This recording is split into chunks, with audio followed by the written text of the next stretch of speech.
Assalamualaikum. Hari ini kita akan membahas tentang radikalisme dan intoleransi di masyarakat. Mari kita simak pembahasannya.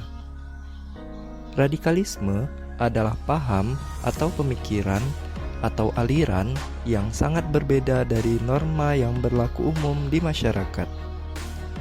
Paham atau pemikiran atau aliran tersebut dapat berdasarkan pada agama, ras, kesukuan, jenis kelamin, atau kelompok politik. Radikalisme terjadi ketika paham atau pemikiran atau aliran yang radikal tersebut dipaksakan dari satu pihak ke pihak yang lain.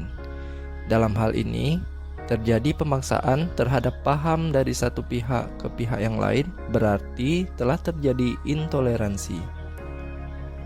Intoleransi adalah ketidakmampuan untuk menghargai dan menghormati paham yang beragam. Radikalisme dan intoleransi bisa saja terjadi di masyarakat.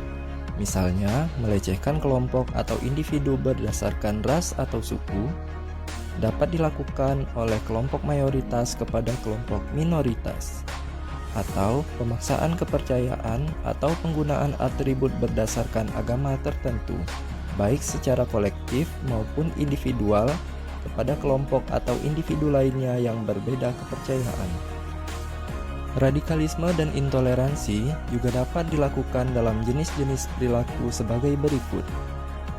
Rasisme, yaitu perilaku diskriminasi, melecehkan, yang dilakukan oleh kelompok atau individu tertentu ditunjukkan kepada seseorang atau sekelompok ras atau etnis lainnya. Biasanya dilakukan oleh mayoritas kepada minoritas. Kedua, xenofobia, yaitu ketakutan yang berlebihan, tidak suka, dan bahkan permusuhan terhadap apapun yang asing atau siapapun di luar kelompok sosial. Kemudian, seksisme, yaitu prasangka atau diskriminasi berdasarkan jenis kelamin atau gender seseorang, terutama bahwa satu jenis kelamin atau gender secara intrinsik lebih unggul dari yang lain. Seksisme sering dikaitkan dengan stereotip dan penilaian negatif terhadap wanita. Perilaku radikal dan intoleransi bisa terjadi dalam aktivitas keseharian di masyarakat, baik kita sadari maupun tanpa kita sadari. Biasanya terjadi dalam bentuk mengucilkan atau menyingkirkan, dan kata-kata menyudutkan atau kasar, komentar negatif dengan tujuan menjelek-jelekkan, mengganti dan memanggil nama seseorang dengan sebutan yang kasar, bercanda dengan hal yang sensitif seperti agama, suku, dan jenis kelamin, menyebarkan informasi negatif dan bohong atau hoaks sampai kekerasan fisik.